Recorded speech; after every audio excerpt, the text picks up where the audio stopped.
Welcome to Hey Listen, where we discuss faith, leadership, and the mission of the church. We're so glad you've joined us. Now to today's episode. We are so excited for our first Christmas conversation now that we have gotten through Thanksgiving. And we have a special guest today, our first ever guest episode. We have Pastor Jake Johnson. He's our student pastor, and he's a dad of 4. So together we have 7 kids.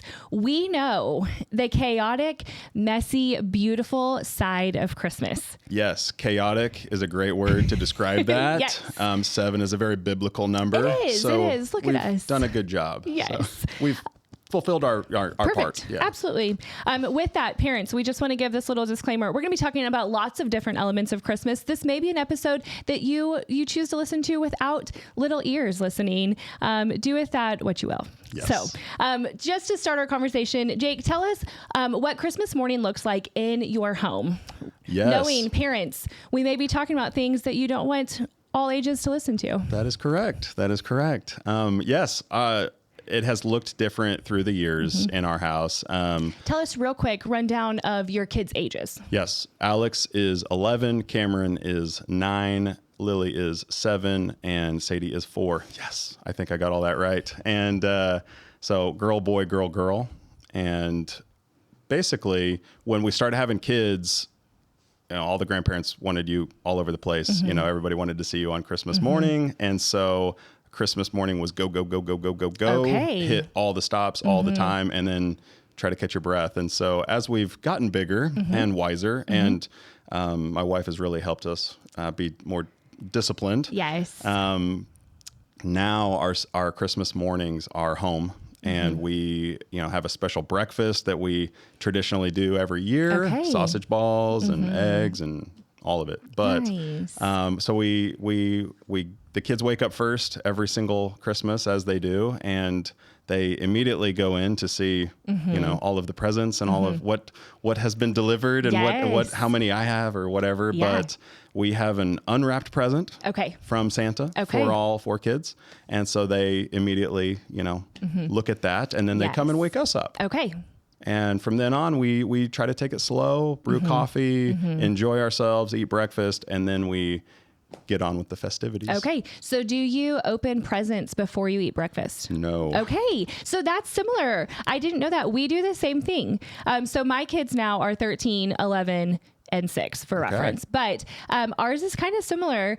So we don't do Santa in our family, but when they come up or wake up, they can open their stockings. Once we're all in there, they open their stockings. Then we do Christmas breakfast. We sit around the table, we read the Christmas story from the Bible, and then we open presents. And so we started that maybe 3 or 4 years ago, and I love that it just slows the morning down. Exactly. It can be chaos. Yes.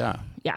And so I don't know. It's like you have more morning to enjoy instead of just like all the presents are open by 7 a.m. and we still have the rest of the day. Exactly. Yeah. And when we were kind of go, stop, it really was like, okay, well, we need to hurry up and get to presents. And so we can go on to the next grandma's house. Yes. And it really just became about the presents. Yeah. And what we even found was our kids don't even really remember what they get or got in previous years. I totally get that. Yeah. When you rush through it and then you just immediately leave it like, hey, here's all these fun things. Yeah. And now it's time to move on. Yeah. Get some emotions there too of like, oh, I didn't even get to play.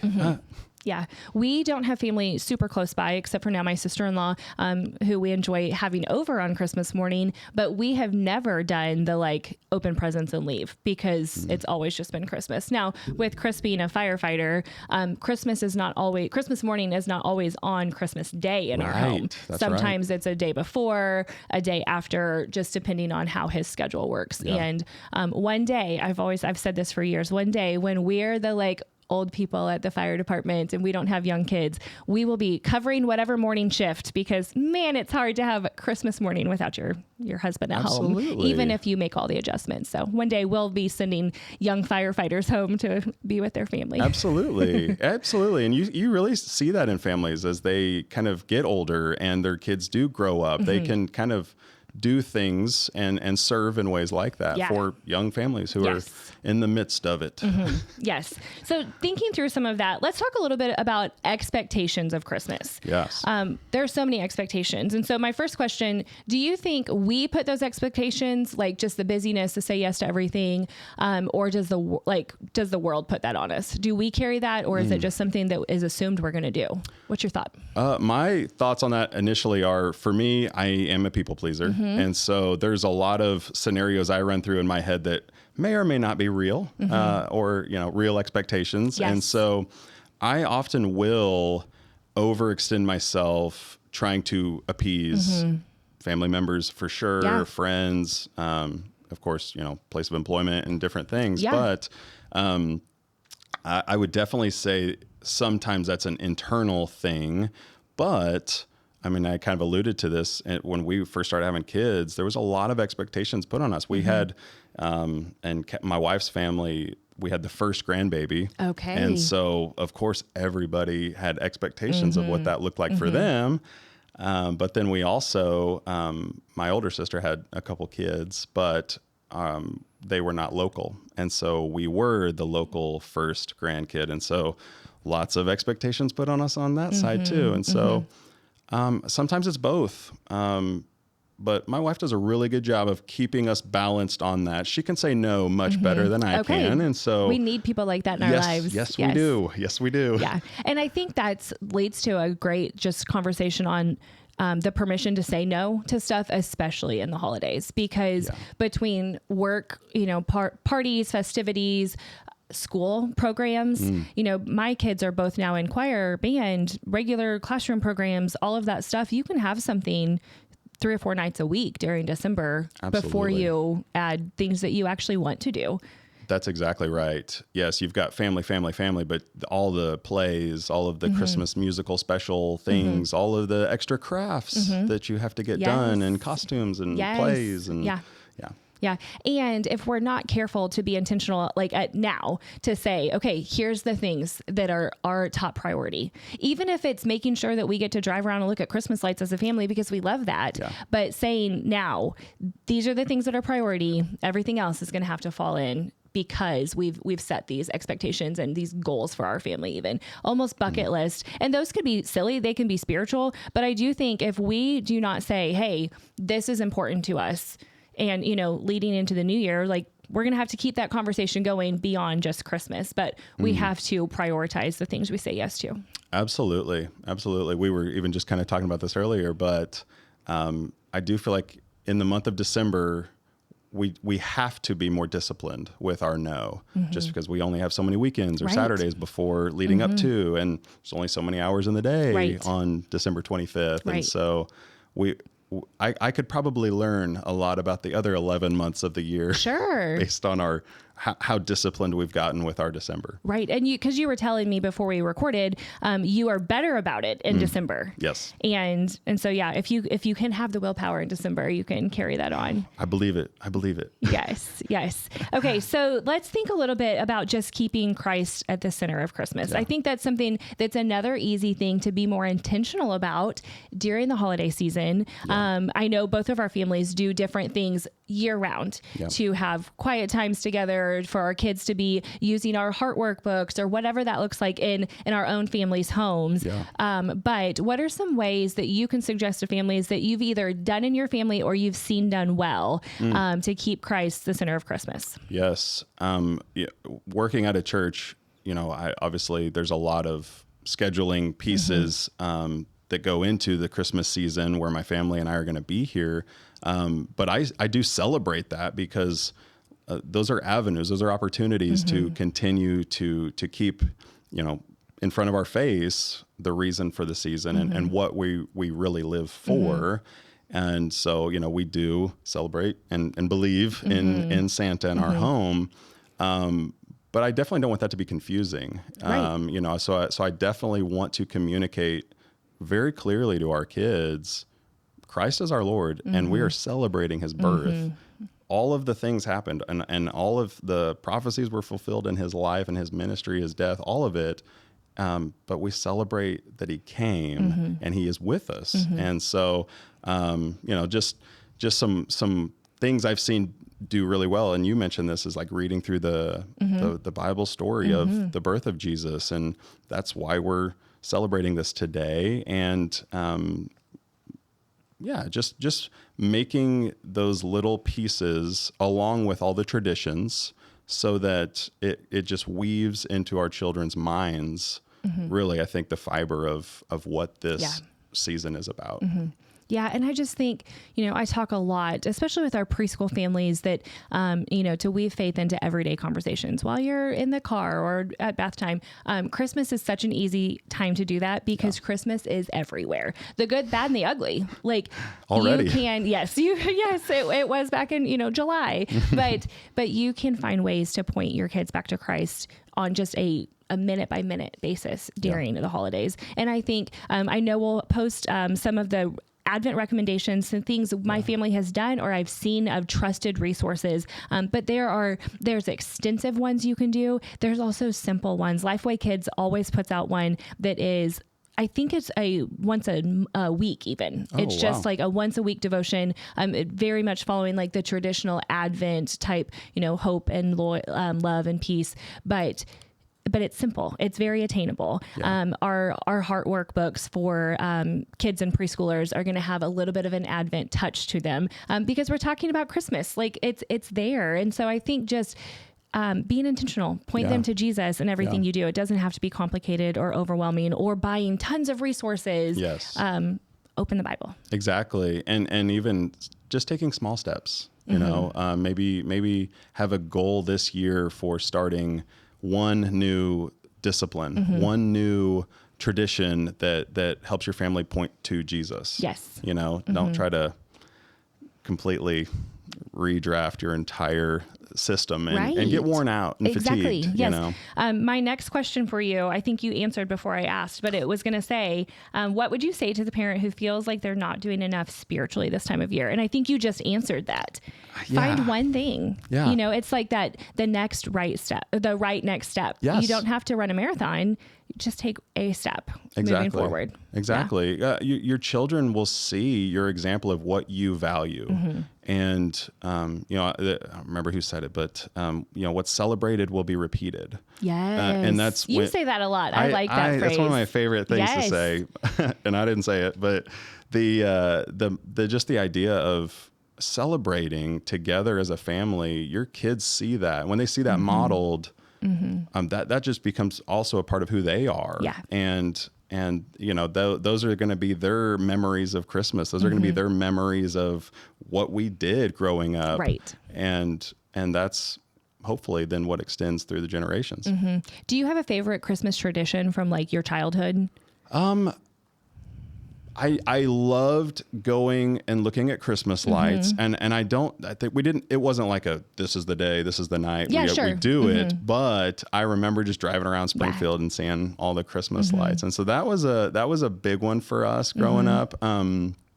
Christmas Eve, we always had, Christmas with one of my grandmothers, and so that was important. And those are kind of the things for me as a kid I would look forward to is this weekend, are we going to be at Mimi and Papa's or are we going to be at Grandma and Granddad's? Where are we going to be this year or this weekend? And so I think it was just that family time, seeing all the cousins, seeing all the people you don't see as much. Yeah. I loved Christmas Eve service.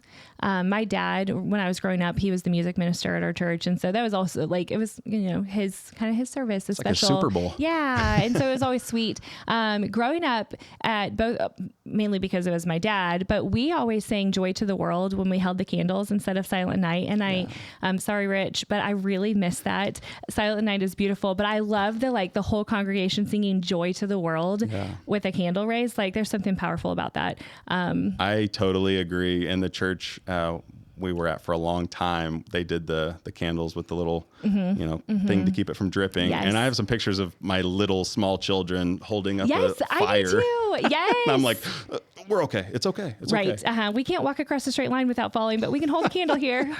Yes. Yep. Yeah. But yeah, those are just sweet memories that I love Christmas Eve service even now, and being here, greeting families. Like now it's part of our job to be here, but that is such a special, I love Christmas Eve service. It really is. And you also, we get to invest in our next gen, kiddos and students, and they're just so excited. Yes. Like it's just such a just joyful season and time of the year. Yeah. And that Christmas Eve is like, tomorrow's a big day. Yes.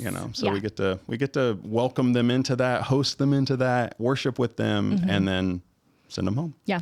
So that was traditions from growing up. Is there a tradition that you just love to do with your kids? There's like, as they're getting older now? Definitely. Okay.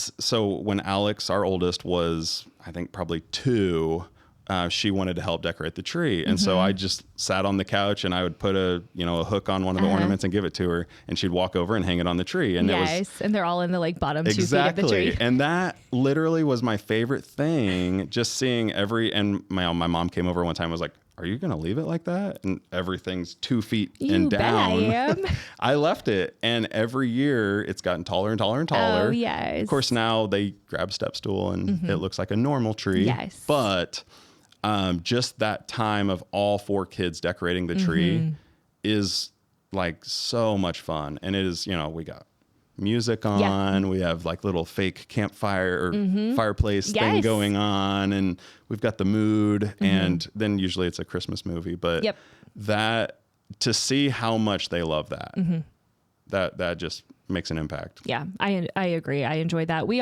really enjoy going.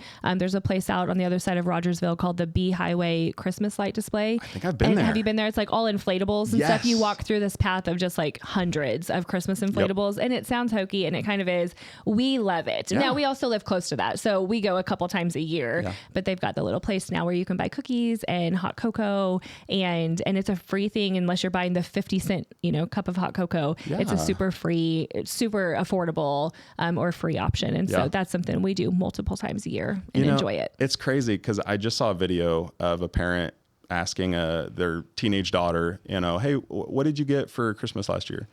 And it was eye-opening for me because this teenager who's just like unprompted, like, I don't remember. And then they started asking about memories, and she remembered every single memory oriented thing that they did. And that's convicting. I think we can, put pressure on ourselves also, and just like, are we providing enough? Are we doing enough? Are they getting the things they want? Are they opening enough? What's their expression when they open this? Yes. What do they remember? They remember the times and the memories, the hot cocoa. Right. Yeah. That's something actually, as I was even driving in thinking about this conversation today, I was thinking about like those expectations that we put on ourselves. We talked about that kind of in scheduling and stuff, but I put a lot of pressure on my kids opening presents on Christmas morning. We don't spend a lot of money. We don't put a lot of gifts under the tree. And I am like, is it enough? Are they going to be disappointed? They had asked for this one thing. But there's so much pressure that we put on ourselves when we think about our kids opening presents, or my husband opening a present. And like, is everyone happy? Both of us, we've said we're people pleasers. And so that carries through to that time in the mornings. Yeah. And you saying that makes me think of one of the traditions that we kind of started that was by accident or happenstance, but we had our kids, we would take them out to get presents for their siblings, and watching one of my kids watch their sibling open the present from them. I think I said that right. That is their favorite part. Yes. They're so excited of like, this is the one I got you, and I think that says a lot too, just about the giving spirit and how important that is, and that we focus on the main things and the right things. Absolutely. So you keep answering questions before I ask them. Oh, so Jake, sorry. it's just because we're like on the same track. I was just going to ask, like, what do you hope families remember most about Christmas? And you can't say Jesus. You can't give me a Sunday school answer. But what do you hope they really are able to focus on and remember this season? The memories, something just in my family, even this year with my parents, is I have requested what if we don't do presents at Grammy and Papa's house? And that's a big deal. Right. My Yeah. parents love to give gifts. My dad it's his love language, gifts, you know? And so, but I was like, what if we get out some old family like videos through the ages that we have never seen ever since they were recorded? I don't even know if they still have that technology available. You know, it's probably what got us to the moon. But I just requested that this year. And so I think that's how I would encourage you is do things that make memories, do things that shake things up a little bit. Yeah, exactly. You know, there's the place in Rogersville you mentioned, there's Bagwell Lights, there's, you know, some really cool things to go see and experience. But those are the things 20 years from now that your kids are going to look back on and want to retell the story and go through those memories. And, you know, the siblings will discuss amongst themselves how that was one of their favorite things they ever did for Christmas. Yeah, absolutely. And then another question, what's one small step a family can do this week? So not just like this season, what would you say this week, your recommendation, if they were going to take that right next step? What would you tell them to do? I think it's good to have a plan. So like, obviously here we are in November and, but just thinking about the whole month of December, I know that there's probably a plan of like schedule, but, if you're going to start like maybe to do an Advent devotional or to do, some specific things, put it on your schedule, put it on your calendar. You know, your phone can do crazy things like, hey, remind me to do this when I get home. Yes. You know, and so those are ways that you can just be intentional now so that you're not going, oh, it's the 23rd. All right, guys, we got to watch 17 movies and read 4 books. And pile in the car because we haven't seen Lights yet. Yes. Yeah. Exactly. And I think we need to do that with our kids, have those conversations, kind of a family meeting, maybe with like, you know, husband and wife ahead of time. Like, you know, here we need to be talking about if we haven't already, what is our budget? You know, what are the expectations for gifts between us, or how much are we going to spend on kids, or all of that if you don't have that like ongoing set. But then also invite your kids into that conversation, you know, ask them. That's where those traditions really, you'll see like what in their mind is already a tradition that's a non-negotiable that you're like, oh, I didn't even think about that. Like we just happened to do that. And now that's like a part of what we do. Absolutely. And that's educational as a parent too. Absolutely. To go, okay, that was just something we did along the way. And for them, that was a core memory or just a significant piece. Right. Yeah. My kids, this is summer, but in school, writing projects about summer and stuff, my kids have each written or like referenced the trout resort that we go to, Little Lodge in Branson on Taneycomo, in school projects. That it's like, oh, like I know that's important to us, but how much that comes up. You know, a couple summers ago, we weren't going to go and we were going to do something else. And I didn't realize how disappointed my kids were going to be. But they all three at different times brought that up. And I was like, okay, this is important to them. And so, you know, it's the same thing that there's things that is in our kids' minds. Is a tradition. Like we have to do this every year. But if we're not intentional from the beginning, Christmas is going to be gone in a flash. So fast. And then it's New Year. And then we're on to all the new things and school starting again and all of it. Yeah. Well, Jake, thank you so much. This has been fun. Shake things up a little bit. Absolutely. I don't know that we actually referenced this, but while we're recording, Pastor Jeremy is in Spain on a mission trip. And so we're excited and we're praying for that team. But it is kind of fun. Shake things up a little bit. I'm sure we will continue to have more guests along the way through this season and just as we continue this podcast. I loved getting to be a part of this. Thank you so much for having me. Thank you again for joining us today. We'll see you next time on Hey Listen.